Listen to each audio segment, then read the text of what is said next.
Well, thank you for 5 crisp and inspiring and reflection-filled talks.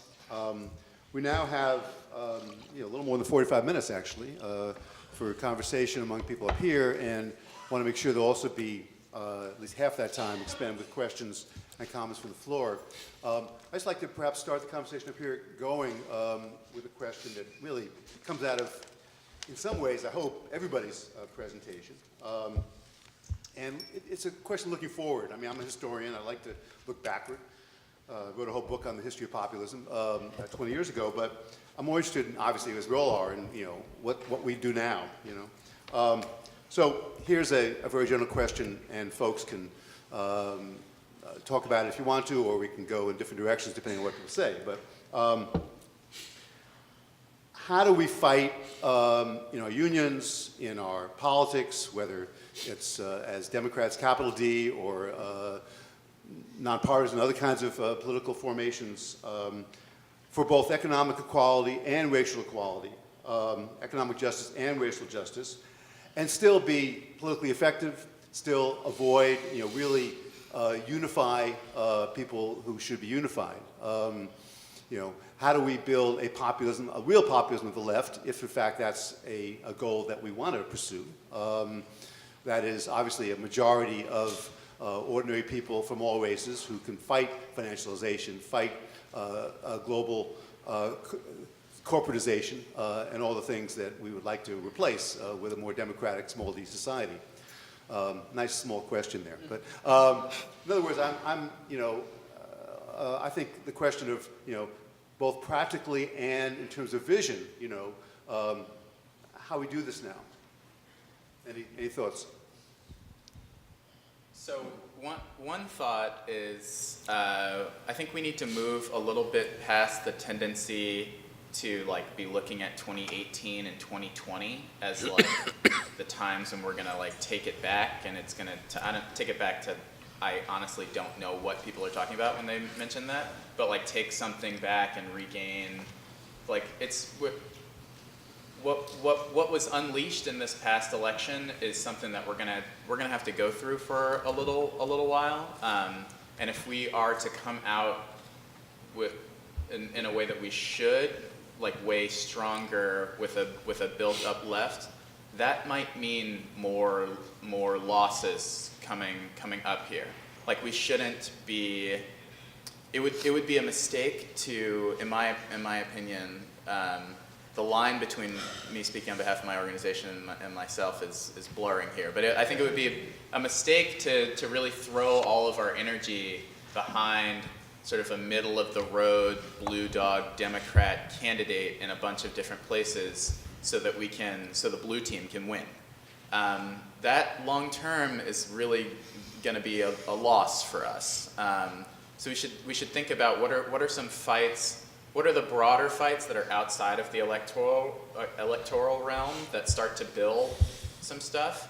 And then in terms of electoral politics, what are the fights that we can pick based on what we truly and deeply believe and what are real true convictions, no matter what D or R is next to the person's name. If they don't sort of agree with the issues of racial justice and economic justice and other types of justice that we care for, we shouldn't be supporting them. So, that's one thought. I want to say something. It's not going to be directly on that, but it's sort of tangential. There's a microphone. Yeah, okay. It was partly inspired by something Bob said, but look, I just got back. I'm a real big shot now because I once have a book that people want to invite me to speak, so I just got back from France last night. And what struck me, again, about Europe, Western Europe and the United States, is not the rise of neo-fascists, or whatever you want to call them. I wouldn't use that word, but, right-wing populists, which is something now that, belongs about 5-10 years ago. But look, Britain, Corbyn, these are not people that I was crazy about either, personally. I mean, France now, Mélenchon is the single biggest opposition voice to Macron. completely obscuring the Socialist Party, which is breaking. United States, Bernie Sanders, our revolution, a guy who's my age, who I never expected would win 10 votes. Something's happening here. It's not, again, I wouldn't be so, in Germany, the alternative for Deutschland, got this vote, but they're already breaking up. One of their major leaders quit the first day. France, the Front National is splitting. So, again, there's something happening. And what I'd say about all these people, two things. First of all, they do represent a change in politics. It is now the people. It's not class versus race. It is the attempt to draw movements around an idea of the people. Corbyn and, I think that's true both of Corbyn, and it's certainly true of Mélenchon, who's abandoned his older view. And it was true of Bernie in the election. A second thing is, again, the people, the kind of concerns we're talking about here, if you want to talk about racial justice and things like that, have to be subordinated to a general thematic idea of being on behalf of the, what Roosevelt used to call the average American. Again, that's the politics we have to aim for. And I'm not saying that works for every town or city, but generally as we build movements. And I think that's what has been key, too, to the rise of these guys who are very unexpected in France and in the UK and in the United States. So, you should be optimistic, in my view, about that. Well, let me just come in on that for a second. I don't agree with everything John said, but keep in mind that almost anybody could have beaten Trump. And a left-wing Democrat surely could have beaten Trump. Bernie could have, Elizabeth Warren could have, Sherrod Brown could have. And the more that he fails to solve problems, the more opening there is for a progressive Democrat, and that means that we can take the risk of talking candidly about race. We need to talk candidly about race, even as we talk about a general politics of uplift for the working people, and especially of the suppression of finance.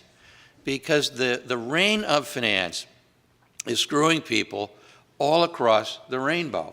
And the main reason that the period after the post-war was such a good period for working Americans was that finance was shackled. Finance was almost like a public utility. There were no financial crises in the 40s, 50s, and 60s. The real rate of return on bonds and stocks was negative.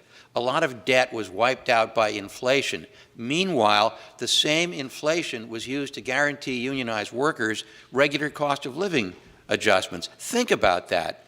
Here was a set of ground rules in a society that was still capitalist, where inflation helped workers and screwed finance. Think about that. That was pretty good. We need to get back to a period like that where people of all races understand their common interest in never allowing anything like the wipeout of all of the home equity that happened in the crash to happen again. Never again should we allow Equifaxes to happen. They should be nationalized. A lot of the whole financial sector should be public utilities. And I think you can build a majority politics around that far more effectively than Steve Bannon. Because when push comes to shove, even though Bannon tries to talk like a populist, he's in bed with the same Goldman Sachs guys. He used to work for Goldman Sachs. He's a fake populist, to use Trump's favorite word, just as Trump is. So having raised these grievances, our job is to take the play away from these people and provide real solutions so that the grievances do not get turned into white nationalism. When I was, when I was growing up in Philadelphia, my father, who had a master's degree in theology and who spoke ancient Hebrew and Greek, who was a baggage handler in Pennsylvania at 30th Street Station in Philadelphia, because that was the best job a black worker, a man with a master's degree and spoke 3 languages could get. My father said, "You don't have to do what I did." And a whole generation of black folks like me, coming up of age in that time period, were told, You don't have to bend your head and say yes and no, sir, and take these shit jobs and be demeaned every day. My grandfather, I saw him called boy at age 70. You don't have to do that. And a lot of my cousins and a lot of people I grew up with, they said, we don't care if we have to stand on the corner and deal drugs. We're not going to take a job at McDonald's and be called nigger and told do this and that. We're not going to do it. And that's a lot of the reason why there are undocumented workers here in the first place, because we stopped doing that. And they had to have somebody to do it, or else you'd have to change the economy. And so they said, let us go get some Latinos from Central America we can push around and force to work with no rights. And our black kids said, we'll go to jail. We're not going to do that. Let me tell you what else we're not going to do. We're not going to let the white left tell us what we have to be subordinate to. We can't conduct a conversation like that. Stop telling us what our interests are. If we're going to build unity, it's going to be on the basis of mutual respect. Guess what? Bernie lost 75% of the black vote. Why? Because of that attitude. Right. He could have beat Hillary.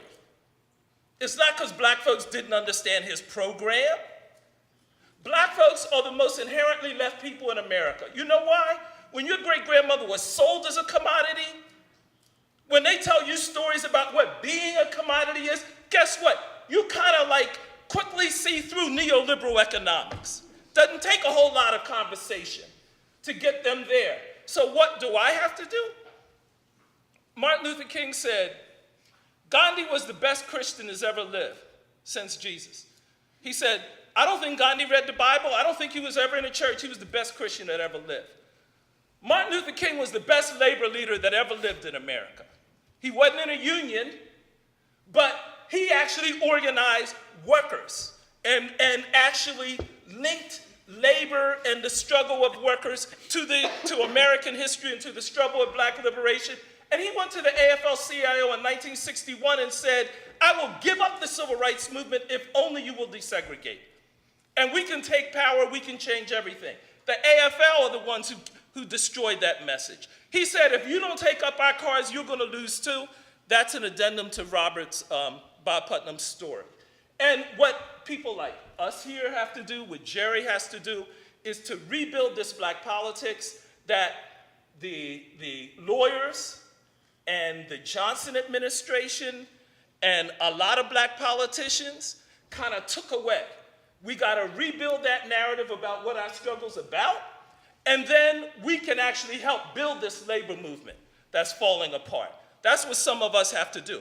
But we're going to do it on our own. We're not going to do it in a way or because somebody said you have to do this or you have to do that.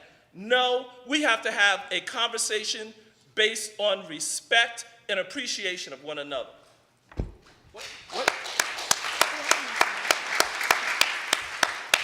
When is your class at MIT? Carly, you want to? Yeah, I want to add in real quick. So, in response to this choice between the universal American or, the average American and racial justice and putting one before the other, as soon as I hear that narrative, I literally, like, my brain shuts down.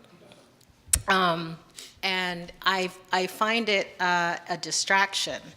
Last year I wrote something and then I was asked to contribute to a piece in The Nation about identity politics. And this is when Mark Lilla had written that long piece about identity politics and the effect it was having on the Democratic Party and winning. And the assumption within Lilla's piece at the time was that identity politics belonged to black people, which I found really funny. And when I wrote in my piece, I really have no interest in debating identity politics. It's a waste of my time. I've been at this shit since I was 12 years old.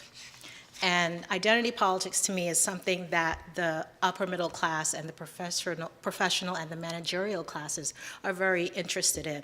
But I don't want to have this conversation on their terms. This is why I keep harping here or in my life or with other people come to me to ask about how can they make a difference within media. And you have to have platforms that you control.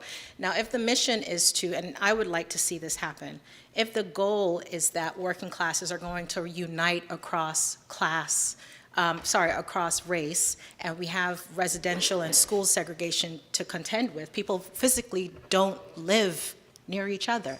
The only place really where people are together would either be the workplace or a media platform. We have to figure out how to reimagine community. And where does that happen? It's not going to happen in church. It's still the most segregated hour in the country, right? It's really, I think, as I'm not sure if it was Mary Kay who said it or Randy, but it is, I think there are some unions that offer a model for how you can talk, how working class people can come together across race and across vast distances. And I think media is one of those. But I mean, my question is, if you want to unite the classes, is the New York Times the platform to help you to do that? And I mean, seriously, is it? You know, if I had $1 billion and I had this conversation with a foundation the other day, I would be focusing on local and regional newspapers and building those up. And those are the platforms where you can reimagine community, where you can get these segregated neighborhoods to talk. Give them a platform. They need a mutual platform to talk together. But just if the conversation begins with choosing, right? I'm not going to choose. I am black, I am a woman. And.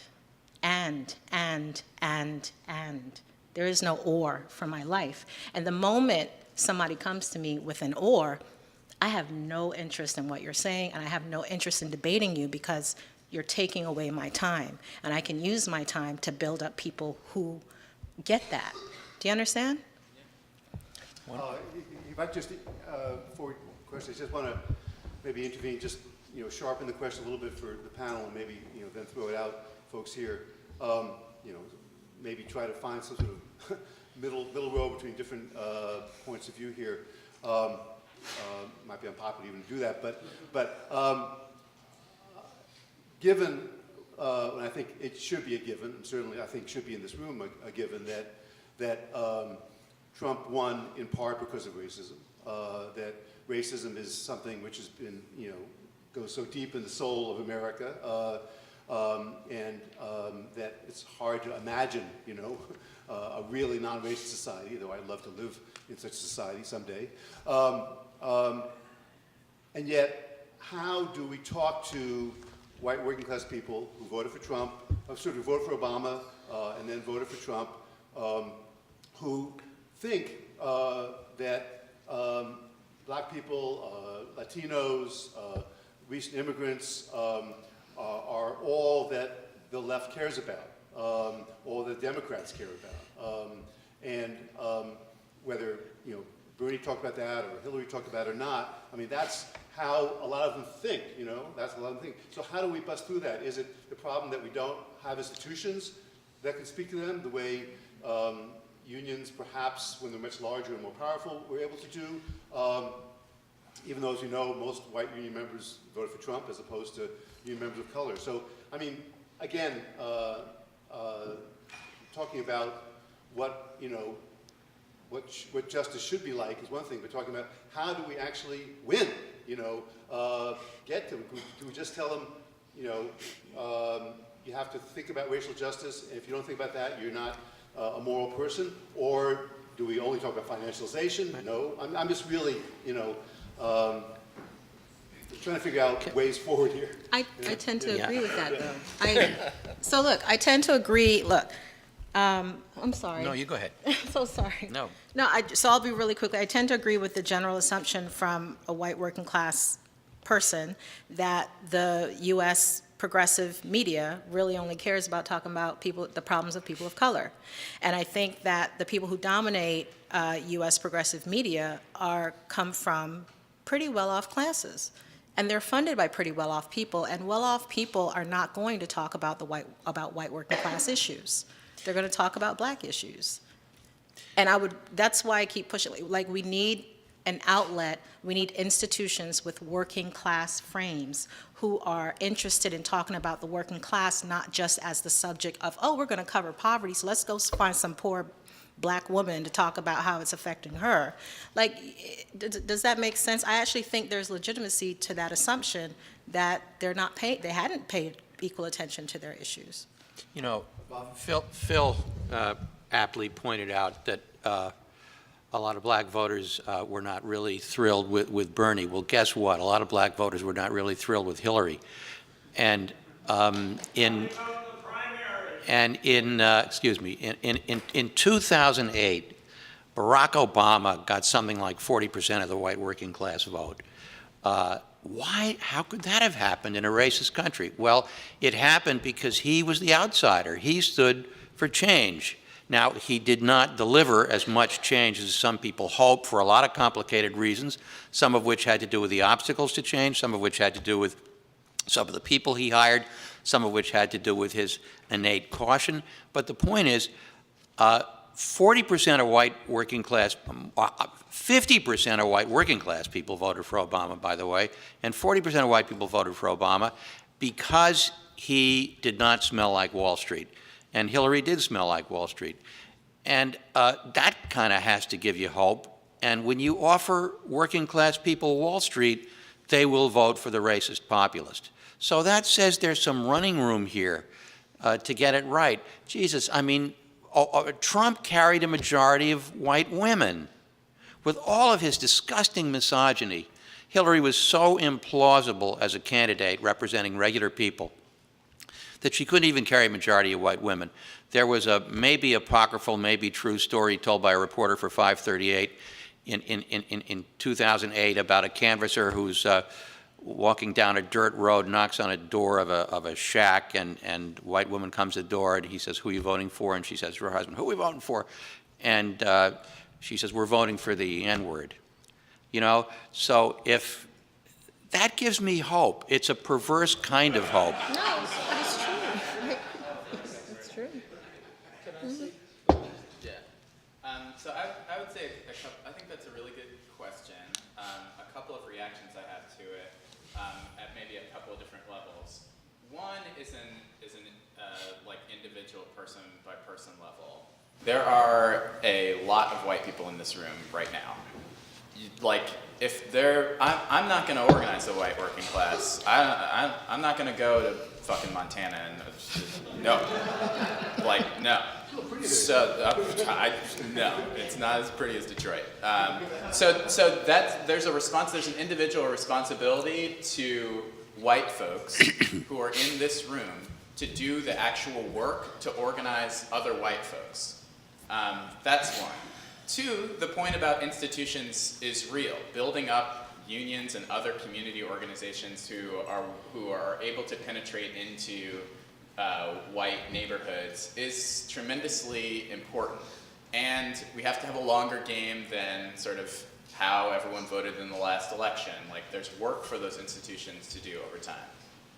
Three, which maybe blows my first 2 points out of the water, I do think that it's a little bit perverse, actually, for us to be so hyper-focused on these white voters who voted for Obama and then voted for Trump, when there are so many voters of color for us to be thinking about how we're organizing and how we're building power with. It's sort of it's this sick way of recentering on white folks, no matter what, that we have, and people of color are about to be a majority in the country.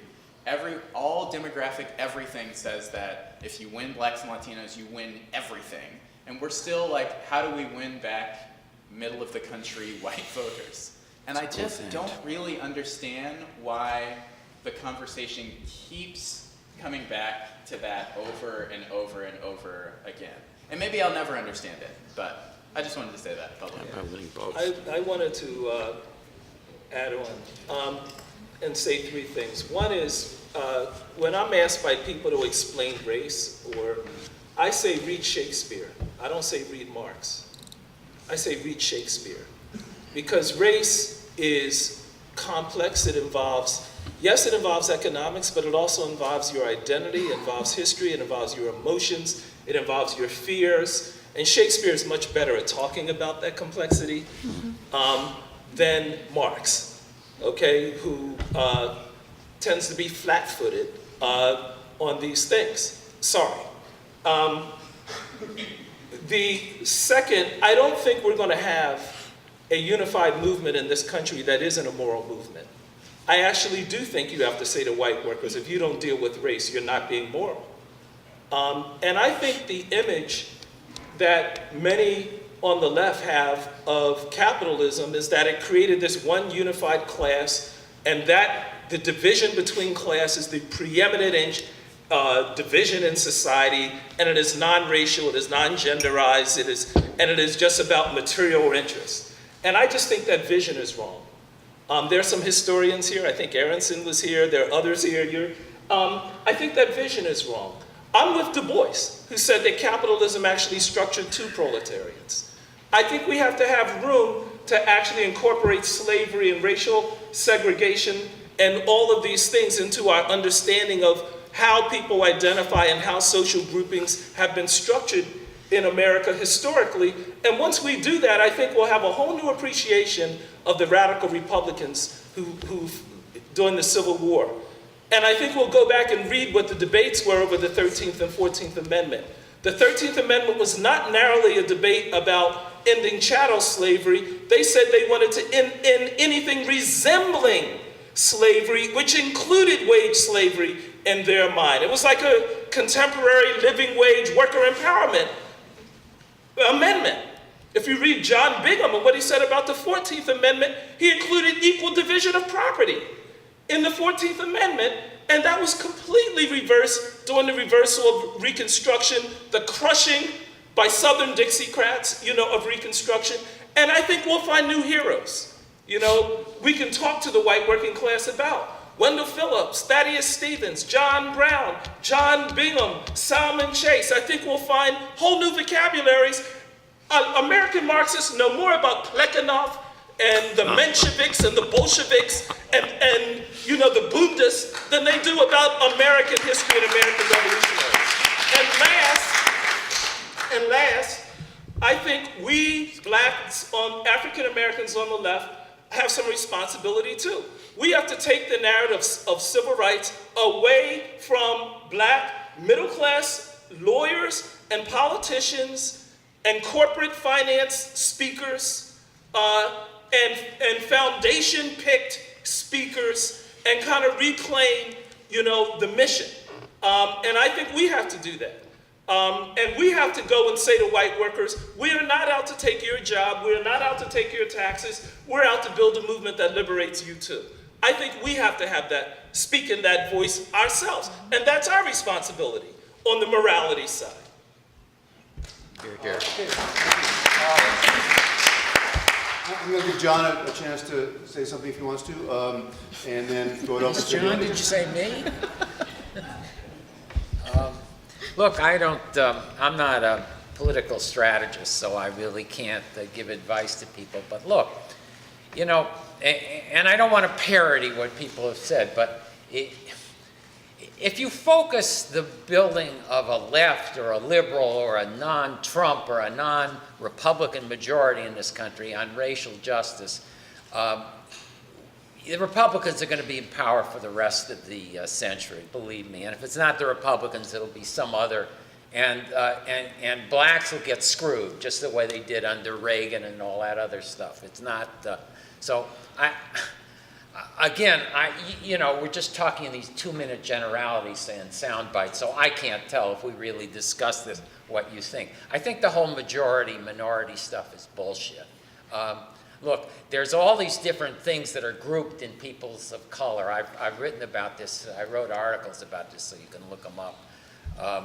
Asians, Hispanics, who are not a race, incidentally. So, it's not Trump. People who are opposed border wall. It's not a racist thing. It's something else. And a lot of them are identifying now as whites. It's not again, I'm not saying that, I'm not saying we should ignore these issues or downplay the issues, but we can't base our politics on these particular groups and the interest of these particular groups and say, well, we got to make racial justice the focus. It's just crazy. And I think you're going to end up, if we did this, with Democrats or whoever replaces them being in the minority for the rest of the century. So that's my initial reaction, and I'm sorry that if I'm, if I'm not doing justice to what you're saying. I think we just disagree. So I mean, Yeah. it's fine to. Let's, maybe we can pursue this more of this, there's lots of people in the audience. Gentlemen here. I don't know, do you want people to identify themselves or not? Okay, please identify yourself. Ashok, I run a nonprofit called Citizen Demos to strengthen to try and strengthen the culture and values of democracy. I just want to say, I mean, this is the passion and the rage in this panel as well as a bit from the other. It's really, really affecting me. And taking a page from Carla and her personal story, bear with me for just a minute. I have just come after 12 years in India.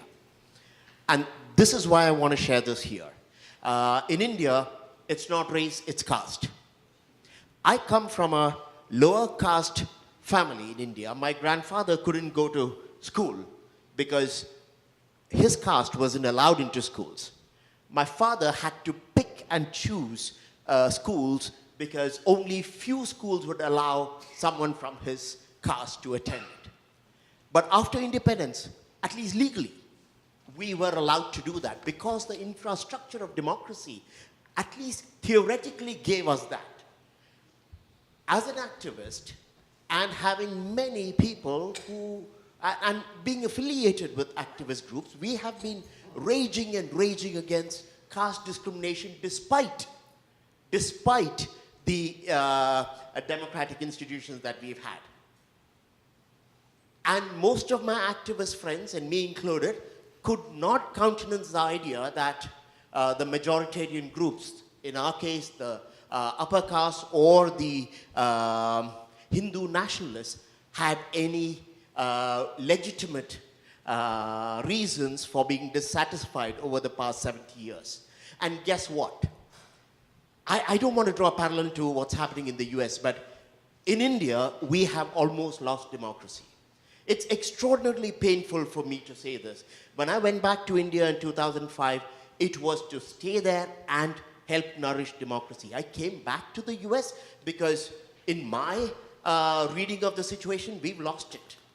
We've lost it because there has been no dialogue at all between those who were for social justice and those who were conflicted about many of these issues, particularly the dominant majoritarian groups. And now in 2014, we elected a very nationalist, unabashedly majoritarian leader. And today we are killing journalists on the streets who question the government. I just want to say that while I completely understand the pain, no, I can't. I think I understand the pain of African Americans. I can't completely understand that, even though my analogy of caste is in some ways similar.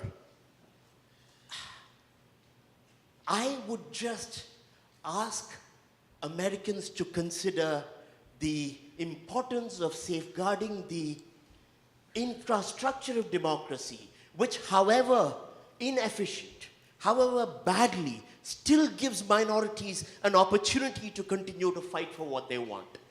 But if in our rage we diminish those very fragile systems, when those systems either collapse or are manipulated by majoritarian groups, even the possibility of raising our voice disappears. I'm seeing this not just in India, I'm seeing this in Indonesia, I'm seeing this in Turkey, and democracy in most parts of the world is retreating or very, very vulnerable right now. So I'll just stop with this.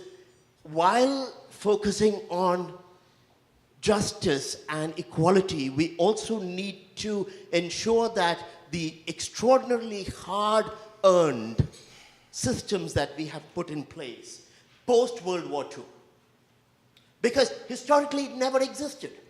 It never existed. A brown man like me standing in a white country or a developed country like this and being allowed to talk, that is exceptional. That is exceptional. Thank you. And I just want to say, please consider that. Thank you. All right. That's a great statement. I would like folks maybe to keep it a little shorter, you know, and they ask questions. But thank you very much for the statement, believe me. I'm thinking a lot of people have their hands up, and I want to make sure that we get to everybody as much as possible. Woman back there, yes.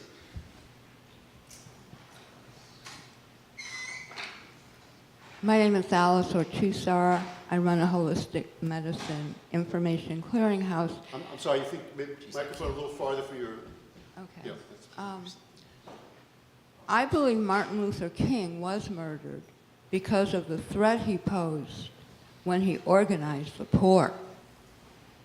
And my concern has to do with Democrats running for Congress, trying to sound like Republicans and losing to the real Republican, versus the Democrats who ran on progressive platforms and actually won.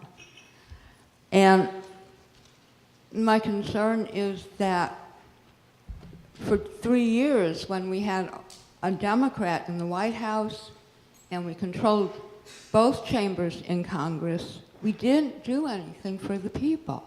And the Democrats who are still running the hierarchy of the party still don't get it when they blocked Keith Ellison, from becoming DNC chair. And it's really with the hierarchy. So what I would like to see in a progressive movement is redefining national security. When the League of Women Voters in Michigan did that, it was jobs, it was the community, and redefining protectionism. Why should Chinese apples made under horrible conditions be able to displace our Washington State apples, Pennsylvania apples? It works. And when we dump into other countries our products and undersell them, we destroy their economy as well. So it's a question of fairness and justice that everyone can benefit when we essentially were in the post-Second World War era. And I just want to ask Bob Kuttner, whom I respect very highly. It's my understanding that in his departing speech, Eisenhower not only coined military-industrial complex, he gave examples. He said how many schools could be built with what we were spending on one bomb, how many teachers we could hire when instead of building other military hardware. And I would like to see some revision or reproduction of Ike's speech and remind the people exactly what he meant and what's at stake. Bob, you want to comment quickly on that? Well, I have not memorized the speech. I think it speaks for itself, but clearly we could be putting a huge amount of money that goes to the military into green transition, public infrastructure, creating jobs, rebuilding cities. So it's unfortunate that a lot of these people, you know, have deathbed conversions and say the right thing in their farewell addresses. The man was president for 8 years. He was a former 5-star general. It was the biggest post-war peacetime military arsenal in the history of the country. Maybe while he had the power, maybe he could have done something. Questions? Harold? Oh, sorry.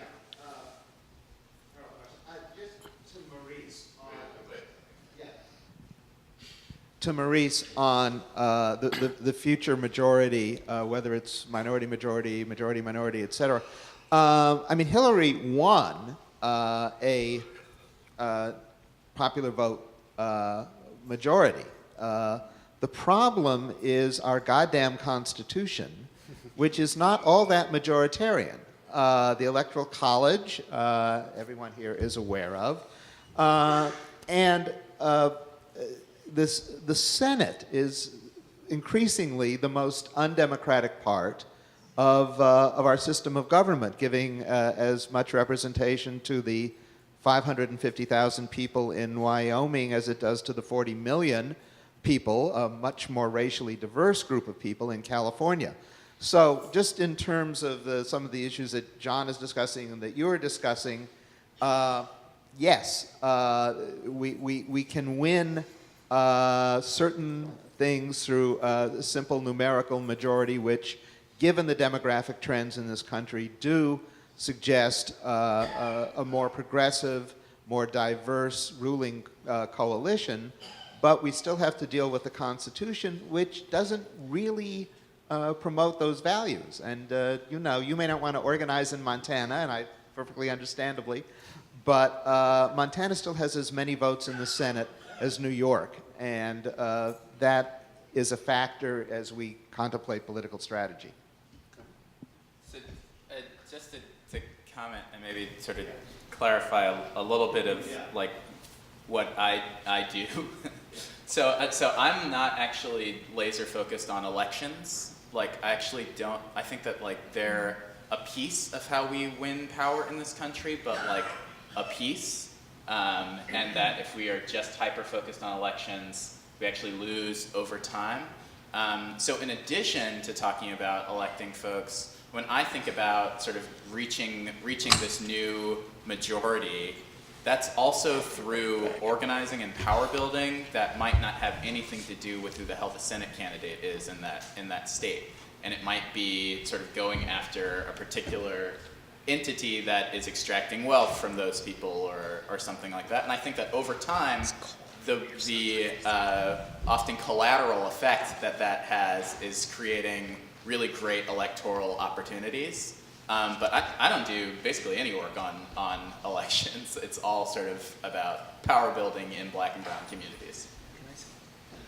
I wanted to respond to the gentleman who was talking about India. And I wanted to say, first of all, that I'm not just an advocate for, expressing the suffering of Black people.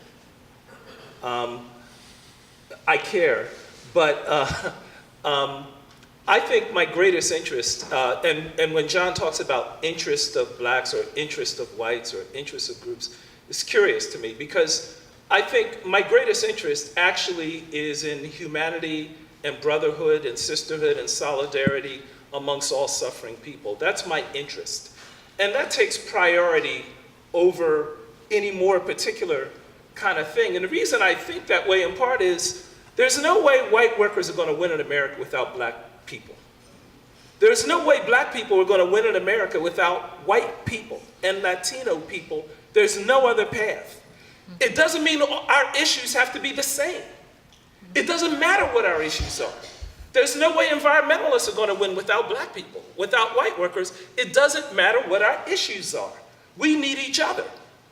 And instead of just saying, here's your interest or here's how to define interest in some abstract academic way, and you people have to agree to this set of parameters or else we can't build unity. No, we have to step back and say, you know what? We are human beings. We are all in this place together. And we have to learn how to relate to each other, listen to each other, speak to one another respectfully, understand one another to create a pathway. Now, in terms of structure, the Constitution has never protected Black people when an angry white majority wanted to go after us. Never has.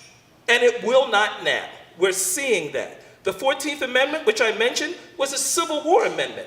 That was then completely flipped to give legal personhood to corporations, to justify Citizens United, completely flipped, right? And the judges say, oh yeah, come on. There's no structure will protect us. That is why we have to relate to one another, right? And not rely on the courts to do that. And not to say I'm opposed to law, but we have to build this solidarity amongst one another. That's what I'm talking about. And if we don't deal with racism amongst white workers, we will not get there. If we talk in abstractions about material interest and not get right to it, what's the thing that's preventing us from sitting down and working together? We won't get there. We have 5 more minutes, so maybe 2 more questions and quick responses. Gentleman in the blue jacket there.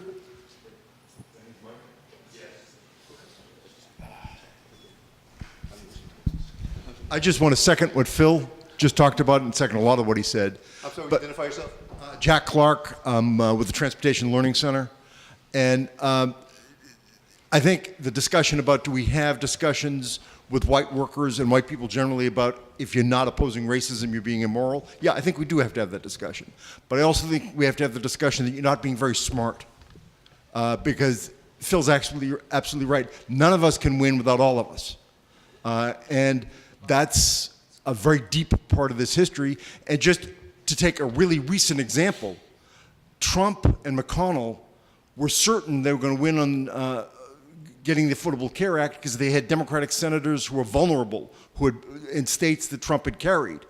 And you take a look at West Virginia, and what happened is they almost lost a Republican because it became so clear that this act of vengeance, they were going to strip away the heritage of Obama because he passed the Affordable Care Act and we've got to expunge that. It became something that white workers and poor white people became aware what their interests were. Joe Manchin wasn't going to dare vote with the Republicans on that. But it was a deep self-interest, but it was also deep self-interest connected to a larger struggle for justice. Gentleman there. Yeah. Thank you. I'm Louis Malfaro with the Texas American Federation of Teachers. Thanks, Maurice. So Maurice's point about the centrality of race really resonated with me, but I also think I heard him say that to try to separate class and race and create a false dichotomy around advocating for workers isn't what we're saying here. I heard Randy Weingarten say the same thing in talking about taking on social justice issues as well as economic issues. And yesterday at the AFT Executive Council, we heard from Priorities USA, who have been doing a lot of polling on this, and also heard the argument that there's really, not that we shouldn't be talking about social and racial issues, but that it's a false dichotomy to say that there's not overlap among those issues and broader issues of economics. So I want to kind of bring it back, if we can, to the question of populism. And Bob Kuttner kind of gave us the tease about what he's going to put in his book, but I'm curious to hear a little bit more about what that better something is, because there's no doubt that Brexit, there's no doubt that the unhappiness across racial lines in this country about a globalized economy exists. I'm skeptical that we're going to put that genie back in the bottle and that we're going to somehow head back to a heyday of post-World War II. I also challenge Bob a little bit the notion of U.S. competitive advantage on pluralism. I acknowledge that it exists. To me, it's interesting that one of the things that the European Union was able to achieve in their trade agreement was actually open movement of labor, which we don't have in our trade agreements. So you kind of gave us a mic drop on the something better. So what is the left's alternative to globalization and to neoliberalism? And I think that this is something that touches every American, regardless of race or socioeconomic status. That's quite a question with 2 minutes left. I know, get the book, right? Maybe Bob, real quick, and maybe other people want to really short. Let me try to do this in haiku. On Europe got free movement of labor 100% wrong. Europe admitted former communist countries and said, you don't have to follow labor standards in the countries to which you send your workers. You can pay social insurance at Bulgarian levels or Polish levels. And Eastern European workers are being used to undercut union workers in Western Europe. And that's because capital had too much influence over those rules. It's very analogous to what happened here with the attack on labor. The fact is, we had a global regime after World War II, invented at Bretton Woods, that was deliberately invented by Keynes, by Harry White, who was a communist, by the way, to make it possible to have trade without undermining the ability of democracies to have full employment economies. That was the whole point of Bretton Woods. We had that only because the political constellation was different. There was nothing different about the structure of the economy then and now that makes it impossible to have that brand of globalism. The problem is the wrong people have the power, and we have to take back the power. I think, real quick. Well, just a haiku. I like the way this conference was set up because we heard from a leader of Chinese workers, we heard from Mac, and I think the framework on globalization ought to be, how do we come up with an approach towards the economy that is in solidarity with workers all across the world? Right. And that actually is a win-win and mutual support amongst workers all across the world, as opposed to how do we just look out for Americans versus Mexicans or versus this or that. And I think that framework is hugely important and a lot of the work that we have to do. But it ought to be a conversation with all of us together working in solidarity to get there. And so anyway, I think that was the premise of the conference, and I like that. Workers of the world Okay, unite. I'd like to end just with a tribute. 100 years ago, one of the greatest organizers of freedom movements, and also both in race and class movements, was born, Fannie Lou Hamer, 100 years ago today, and sort of seems appropriate to remember her, the discussions we've been having here. I want to thank the 5 members of this panel for a very stimulating conversation, and all of you for making good comments and questions.